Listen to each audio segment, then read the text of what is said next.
എന്നുള്ളതാണ്. യുവ M L എമാർ മാത്രമല്ല, യുവ എം എൽ എമാർ മാത്രമല്ല 21 എം എൽ എമാരാണ് കോൺഗ്രസിനുള്ളത് കേട്ടോ. ആ 21 എം എൽ എമാരിൽ ഒരു 15 പേർ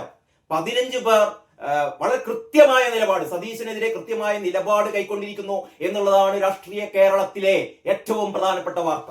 എല്ലാവർക്കും നമസ്കാരം. വാർത്താ വിശേഷങ്ങളുടെ പുതിയൊരു എപ്പിസോഡിലേക്ക് സ്വാഗതം.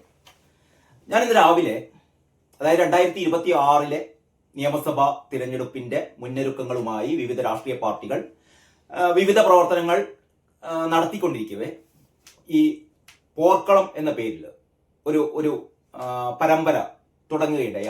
ആദ്യത്തെ ഒരു വീഡിയോ ഞാനിന്ന് രാവിലെയാണ് പോസ്റ്റ് ചെയ്തത്. അതിൽ LDFന്റെയും UDFന്റെയും ഇപ്പോഴത്തെ അവസ്ഥ, BJPയുടെയും ഇപ്പോഴത്തെ അവസ്ഥ എന്താണ് എന്ന് പൊതുവായി പറഞ്ഞു പോവുകയാണ് ചെയ്തത്. ഇപ്പോഴ് കുറെ കൂടി വിശദമായി, അല്ലെങ്കിൽ കുറെ കൂടി സ്പെസിഫിക് ആയിട്ട് നമുക്ക് ചില കാര്യങ്ങൾ പറയാമെന്ന് തോന്നുന്നു. അതിൽ ഏറ്റവും പ്രധാനം, ഞാനിന്ന് ദേശാഭിമാനി വായിച്ചപ്പോഴേ ദേശാഭിമാനിയിൽ ഒരു വാർത്തയുണ്ട് കേട്ടോ. അതായത് സതീശനെതിരെ MLA മാർ. ദേശാഭിമാനിയുടെ ഒന്നാം പുറത്തെ വാർത്തയാണ് സതീശനെതിരെ MLA മാർ എന്നാണ് പറയുന്നത്. ഈ വാർത്തയിൽ പ്രധാനപ്പെട്ട കാര്യങ്ങൾ ആദ്യം എന്താണ് നോക്കേ. പ്രതിപക്ഷ നേതാവ് VD സതീശനെതിരെ നീക്കം ശക്തമാക്കി കോൺഗ്രസ് യുവ MLA മാർ എന്നാണ് പറയുന്നത്. നമുക്ക് നേരത്തെ തന്നെ അറിയാം, VD സതീശനെതിരെ കോൺഗ്രസിൽ നേരത്തെ തന്നെ പടയൊരുക്കം തുടങ്ങുന്നുണ്ട്. പല രീതിയിലാണ്. അതായത് VD സതീശന്റെ ചില പെരുമാറ്റങ്ങൾ അല്ലെങ്കിൽ ചില നിലപാടുകൾ നമ്മൾ ഈ കാര്യം ഒരു PV അൻവറിന്റെ കാലം മുതൽ, അല്ലെങ്കിൽ PV അൻവറിന്റെ ആ ഇഷ്യൂ ഉണ്ടായ ആ കാലം മുതൽക്ക് തന്നെ നമുക്ക് ബോധ്യപ്പെട്ടതാണ്. അതായത് PV അൻവറിനെ എങ്ങനെ ശരിക്കും മുതലെടുക്കാം എന്നുള്ള കാര്യം കോൺഗ്രസ് ചർച്ച ചെയ്യുന്നതിനിടയിലാണ് VD സതീശന്റെ വളരെ കൃത്യമായ, അല്ലെങ്കിൽ ചില നിർബന്ധ ബുദ്ധികൾ എങ്ങനെ എപ്രകാരം ആ പ്രസ്ഥാനത്തിന് ലഭ്യമാവുമായിരുന്ന, അല്ലെങ്കിൽ ലഭിക്കുമായിരുന്ന ചില മൈലേജുകൾ എങ്ങനെ നഷ്ടപ്പെടുത്തി എന്നൊക്കെ നേരത്തെ നമ്മൾ ചർച്ച ചെയ്താണ്. അത് അവിടെ നിൽക്കട്ടെ, നമുക്ക് കൂടുതൽ പഴയ കാലത്തേക്ക് പോകണ്ട. ഏറ്റവും പുതുതായിട്ട് VD സതീശൻ നിയമസഭയിൽ, നമുക്കറിയാലോ, നിയമസഭയിൽ വളരെ അക്കാദമിക്കലായിട്ട് പെർഫോമൻസ് നടത്തുന്ന ആളാണ് VD സതീശൻ. അതിൽ ആർക്കും ഒരു തർക്കവുമില്ല. പക്ഷേ ഒരു പ്രതിപക്ഷ നേതാവ് എന്നുള്ള രീതിയിൽ എന്താണ് സതീശന്റെ സംഭാവന? അതായത് പിണറായി സർക്കാരിന്റെ, ഈ രണ്ടാം പിണറായി സർക്കാരിന്റെ കാലത്ത് സർക്കാർ നടത്തിക്കൊണ്ടിരിക്കുന്ന ജനവിരുദ്ധമായ നടപടികൾ ഓരോ ദിവസവും, ഇവിടെ ഇഷ്യൂ ഇല്ലാത്ത ദിവസങ്ങളില്ല, ഓരോ ദിവസവും നിരവധിയായ പ്രശ്നങ്ങൾ വരുമ്പോൾ ഒരു പ്രതിപക്ഷ നേതാവ് എന്നുള്ള രീതിയിൽ UDFനെ ഏറ്റവും ഈ ഒരു പ്രതിരോധത്തിന്റെ ദുർബലമായ പ്രതിരോധം മാത്രമാണ് സതീശൻ തീർക്കുന്നത് കേട്ടോ. സതീശൻ ഇങ്ങനെ നാവിട്ടടിക്കുക എന്നുള്ളതല്ലാതെ അതിൽ കവിഞ്ഞ് കൃത്യമായൊരു തന്ത്രം രൂപപ്പെടുത്താൻ സതീശന് ഇതുവരെ കഴിഞ്ഞിട്ടില്ല. അങ്ങനെ സതീശൻ പരാജയത്തിന്റെ പടുകുഴിയിൽ നിൽക്കുമ്പോഴാണ് ഞാൻ നേരത്തെ ഒന്നാമത്തെ വീഡിയോയിൽ ഞാൻ പറഞ്ഞ പോലെ, സതീശന്റെ ഏറ്റവും വലിയ മോഹം എന്ന് പറഞ്ഞാൽ 2026 മുഖ്യമന്ത്രിയാകുക എന്നുള്ളതാണ്. ആ ഒരു സതീശന്റെ സ്വപ്നം ഒരിക്കലും നടക്കാൻ പോകുന്നില്ല എന്നുള്ളത് ഏറെക്കുറെ എനിക്ക് തോന്നുന്നു സതീശന് പോലും ഇപ്പൊ മനസ്സിലാക്കി തുടങ്ങിയിരിക്കുന്നു. ആ ഒരു പശ്ചാത്തലത്തിലാണ് നമ്മൾ ഇതിനെ കാണേണ്ടത് കേട്ടോ. അതായത് കോൺഗ്രസിലെ ഈ ദേശാഭിമാനി പറയുന്നത് എന്താന്ന് വെച്ചാൽ, പ്രതിപക്ഷ നേതാവ് VD സതീശനെതിരെ നീക്കം ശക്തമാക്കി കോൺഗ്രസിലെ യുവ MLA മാർ എന്നുള്ളതാണ്. യുവ MLA മാർ മാത്രമല്ല, 21 MLA മാരാണ് കോൺഗ്രസിനുള്ളത് കേട്ടോ. ആ 21 MLA മാരിൽ ഒരു 15 പേർ വളരെ കൃത്യമായ നിലപാട്, സതീശനെതിരെ കൃത്യമായ നിലപാട് കൈക്കൊണ്ടിരിക്കുന്നു എന്നുള്ളതാണ് രാഷ്ട്രീയ കേരളത്തിലെ ഏറ്റവും പ്രധാനപ്പെട്ട വാർത്ത. നേരത്തെ തന്നെ നമ്മുടെ മാങ്കൂട്ടത്തിന്റെ കാര്യം, അല്ലെ, രാഹുൽ മാങ്കൂട്ടത്തിന്റെ കാര്യം നമുക്കറിയാം. രാഹുൽ മാങ്കൂട്ടത്തിനെ ഇത്രമേൽ ഒറ്റപ്പെടുത്തിയത്, ഇത്രമേൽ കേരളീയ സമൂഹത്തിൽ ആ മനുഷ്യനെ ഈ പുറത്തിറങ്ങാൻ പറ്റാത്ത വിധം അപഹാസ്യനാക്കിയത് റിനി ആൻ ജോർജ് എന്ന് പറയുന്ന ഈ പരാതിക്കാരി അല്ല കേട്ടോ. റിനി ആൻ ജോർജ് ഒന്നുമല്ല, യഥാർത്ഥത്തിൽ സതീശനാണ്. റിനി ആൻ ജോർജ് ഇത്തരം ഒരു പരാതി പറഞ്ഞപ്പോൾ, അവന്തിക ഒരു പരാതി പറഞ്ഞപ്പോൾ, അല്ലെങ്കിൽ പേരും നാളും ഒന്നുമില്ലാത്ത ആരൊക്കെയോ എന്തൊക്കെയോ പറഞ്ഞപ്പോൾ എന്തായിരുന്നു ഇവിടെ രാഹുൽ മാങ്കൂട്ടത്തിനെ അങ്ങോട്ട് കയറി മൂക്കിൽ വലിച്ചു കയറ്റും എന്നൊക്കെയുള്ള രീതിയിലൊക്കെയുള്ള അട്ടഹാസങ്ങളൊക്കെ മരമുറി ചാനലും എന്തായി? 1.5-2 മാസമായില്ലേ? രാഹുൽ മാങ്കൂട്ടത്തിനെ എന്ത് ചെയ്യാൻ പറ്റി? ഒരു കേസ് എടുപ്പിക്കാൻ പറ്റിയോ? ഒരു ദുർബലമായ ഈ പരാതിക്കാരില്ലാത്തൊരു കേസ്, എവിടെയും എത്തില്ല എന്ന് പോലീസിന് പോലും അറിയാവുന്ന ഒരു കേസ്, പരാതിക്കാരിയെ ഒടുവിൽ റിനി ആൻ ജോർജിനെ ഒടുവിൽ സാക്ഷിയാക്കി മാറ്റേണ്ട ഗതികേട് പോലും ഉണ്ടായി. പക്ഷേ ആ ഒരടിസ്ഥാനവുമില്ലാത്ത വ്യാജ വാർത്ത കൊടുത്തിട്ട്, വ്യാജ വാർത്ത ഈ പറയുന്ന ഈ റിനി ആൻ ജോർജ് ഉന്നയിച്ചിട്ട്, അത് കുറെ ഏറാൻ മോളികൾ വിളിച്ചു പറഞ്ഞിട്ട്, അല്ലെങ്കിൽ ചില ചാനലുകൾ, ഒരു വിശ്വാസ്യതയും ഇല്ലാത്ത കേരളത്തിലെ മരമുറി ചാനൽ പോലുള്ള കുറച്ച് ചാനലുകൾ ഇതിന്റെ പിന്നാലെ ഒച്ചയുണ്ടാക്കിയപ്പോ സതീശൻ അത് തന്നെ കിട്ടിയ തരം എന്ന് ഉപയോഗിച്ച് രാഹുൽ മാങ്കൂട്ടത്തിൽ അടിച്ചു. രാഹുൽ മാങ്കൂട്ടത്തിന് കിട്ടിയ അടി ഷാഫി പറമ്പിൽ കിട്ടിയ അടി കൂടിയായിരുന്നു കേട്ടോ. അപ്പോൾ ഈ കോൺഗ്രസിൽ ഉയർന്നു വരുന്ന പുതിയ നേതാക്കന്മാരെ അടിക്കാൻ, കാരണം അവരൊന്നും വളരണ്ട, അവരൊന്നും അങ്ങനെ വലുതാവണ്ട, അതൊക്കെ ഞാൻ പറയുന്നത് കേട്ടാ മതി, കോൺഗ്രസിൽ ഞാൻ മാത്രം മതി എന്ന് പറയുന്ന ദുർവാശിക്കാരനായ VD സതീശൻ മിക്കവാറും തെറിച്ചേക്കും, ആ പദവിയിൽ നിന്ന് തെറിച്ചേക്കും. പ്രതിപക്ഷ നേതാവ് എന്ന സ്ഥാനത്ത് നിന്ന് സതീശൻ അധിക സമയം വേണ്ട തെറിക്കാൻ എന്നുള്ളതാണ് കോൺഗ്രസിനുള്ളിലെ ചില കലാപ നീക്കങ്ങൾ സൂചിപ്പിക്കുന്നത് കേട്ടോ. രാഹുൽ മാങ്കൂട്ടവും ഈ ടി സിദ്ദിഖ്, CR മഹേഷ്, പിന്നീട് ആരാണ്, മാത്യു കുഴൽനാടൻ, ഷാഫി പറമ്പിൽ, എണ്ണി പറയുകയാണെങ്കിൽ കുറച്ചു പേർ, ഏതോ ഒന്നോ രണ്ടോ ആൾക്കാർ മാത്രമാണ് സതീശന്റെ കൂടെ, റോജി M ജോൺ പോലുള്ള ചില ആൾക്കാർ മാത്രമാണ് സതീശന്റെ കൂടെ നിൽക്കുന്നത്, എവിടെയും തൊടാതെ ഉണ്ട്. ബാക്കി 4-5 പേര് സതീശന്റെ കൂടെ നിൽക്കുന്നത് 5-6 പേരാണ്. KPCC പ്രസിഡന്റ് പോലും, സണ്ണി ജോസഫ് പോലും സതീഷിനെ തള്ളി പറഞ്ഞിരിക്കുന്നു. സതീശൻ ശരിയല്ല എന്ന് കൃത്യമായി. സുധാകരന്റെ നോമിനിയാണല്ലോ സണ്ണി ജോസഫ്. അപ്പോ VD സതീശനെ സംബന്ധിച്ചിടത്തോളം നിങ്ങൾ ആലോചിച്ച് നോക്കണം, 3-4 മാസം മാത്രമേ ബാക്കിയുള്ളൂ തദ്ദേശ സ്വയംഭരണ തെരഞ്ഞെടുപ്പിന്. ഒരു വർഷം മുഴുവനുമില്ല അടുത്ത നിയമസഭാ തെരഞ്ഞെടുപ്പിന്. ഇവർ സ്വപ്നം കണ്ടിരിക്കുകയാണ് ഇതങ്ങനെ ഭരണം ഉരുട്ടി വെച്ച് കയ്യിൽ തരുമെന്ന്. അപ്പോഴാണ് VD സതീശനെതിരെ കോൺഗ്രസിനുള്ളിൽ പടയൊരുക്കം ശക്തമായിരിക്കുന്നത്. ദേശാഭിമാനി ആ വാർത്ത എരിവും മുളവും ചേർത്തൊക്കെ ആണെങ്കിലും ദേശാഭിമാനി വാർത്ത കൊടുത്തിരിക്കുന്നത് അടുത്ത ഭാഗം ഇങ്ങനെയാണ്: കൂടിയാലോചനകളില്ലാതെ ഒറ്റയ്ക്ക് തീരുമാനങ്ങൾ എടുക്കുന്നതിലും തന്ത്രങ്ങൾ പാളി നിയമസഭയിൽ തിരിച്ചടി വാങ്ങുന്നതിലുമൊക്കെയാണ് MLA-മാരുടെ രോഷം. ശരിയല്ലേ?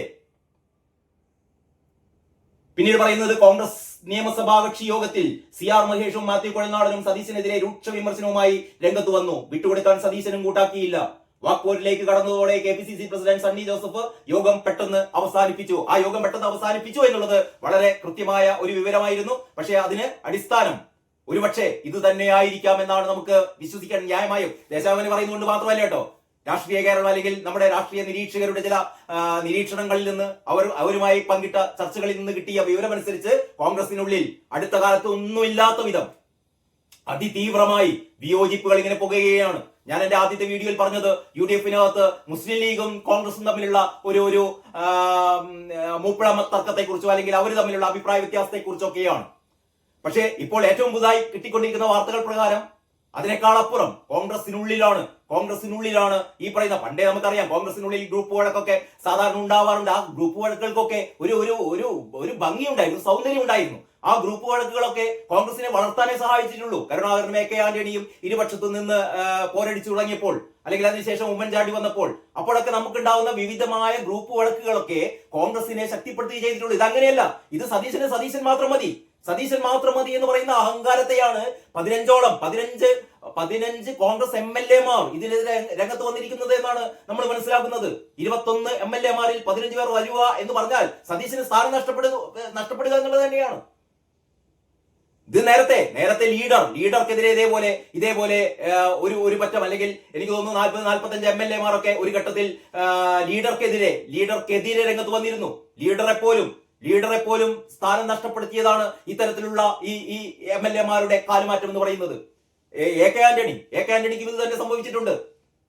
അപ്പോൾ ഞാൻ പറഞ്ഞുകൊണ്ട് വരുന്നത് എന്താണെന്ന് വെച്ചാൽ, സതീശനെ സംബന്ധിച്ചിടത്തോളം വരുന്ന ദിവസങ്ങളിൽ സതീശന് ഈ നിയമസഭാ കക്ഷി നേതാവ് എന്നുള്ള ഒരു സ്ഥാനം പോലും നഷ്ടപ്പെട്ടേക്കാം എന്നൊരവസ്ഥയിലാണ് കാര്യങ്ങൾ പോകുന്നത്. ഇനിയിപ്പോ പറവൂരിലെ സതീശന് ഏതാണ്ട് 20,000-ൽ കൂടുതൽ വോട്ടുകളുടെ ഭൂരിപക്ഷത്തിലാണ് സതീശൻ പറവൂരിൽ നിന്ന് ജയിച്ചത് എന്നുള്ളതൊക്കെ സതീശൻ അങ്ങനെ പിടിച്ചെടുക്കാൻ പറ്റുമെന്ന് എനിക്ക് തോന്നുന്നില്ല. പറവൂരിൽ സതീശനെ മുട്ടുകുത്തിക്കും എന്നുള്ള ഒരു നിർബന്ധ ബുദ്ധിയോടെയാണ് ഇവിടെ CPM-കാര് CPI-യിൽ നിന്ന് ആ സീറ്റ് മിക്കവാറും CPM പിടിച്ചു വാങ്ങുമെന്നാ കേൾക്കുന്നത് കേട്ടോ. കാരണം CPI ആണ്, ദുർബലമായ സ്ഥാനാർത്ഥികളുള്ള CPI ആണ് സതീശനെ ഇതുവരെ നേരിട്ടിരുന്നത്.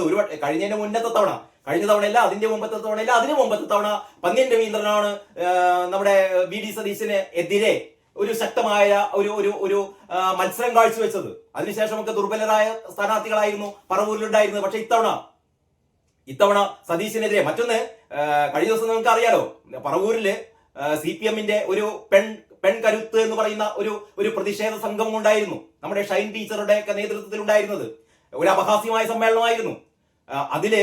അതിൽ പങ്കെടുത്തത് റിനി ആൻ ജോർജ് എന്ന് പറയുന്ന രാഹുൽ മാങ്കൂട്ടത്തിനെതിരെ കള്ള പ്രസ്താവനകൾ ഇറക്കിയ, രാഹുൽ മാങ്കൂട്ടത്തിനെതിരെ വ്യാജ പ്രസ്താവനകൾ ഇറക്കിയ റിനി ആൻ ജോർജ് എന്ന് പറയുന്ന സിനിമാ നടിയല്ലാത്തൊരു സിനിമാ നടിയാണ് വന്നിരുന്നിട്ട് ആ മീറ്റിംഗിൽ സംസാരിച്ചത്. അവർ പറഞ്ഞു, ഞാനിതാ എന്താ പറയുന്നത്, സ്ത്രീകളെ സംരക്ഷിക്കുന്ന പാർട്ടിയാണ് CPM, അതുകൊണ്ടാണ് ഞാൻ ഈ സമ്മേളനത്തിൽ പങ്കെടുത്തത് എന്ന് പറഞ്ഞിട്ട് അവർ ഒരുപാട് ഈ രാഹുൽ മാങ്കൂട്ടത്തിനെതിരെ വീണ്ടും ആരോപണങ്ങൾ ഉയർത്തി. അപ്പോ ഇവരെ ക്ഷണിക്കുകയാണ്. എന്നിട്ട് അതായത് റിനി ആൻ ജോർജിനോട് CPM-ലേക്ക് ചേരാൻ വേണ്ടി പറഞ്ഞിരിക്കുകയാണ് ഷൈൻ ടീച്ചർ മാത്രമല്ല, നമ്മുടെ ഈ ശൈലജ ടീച്ചറും.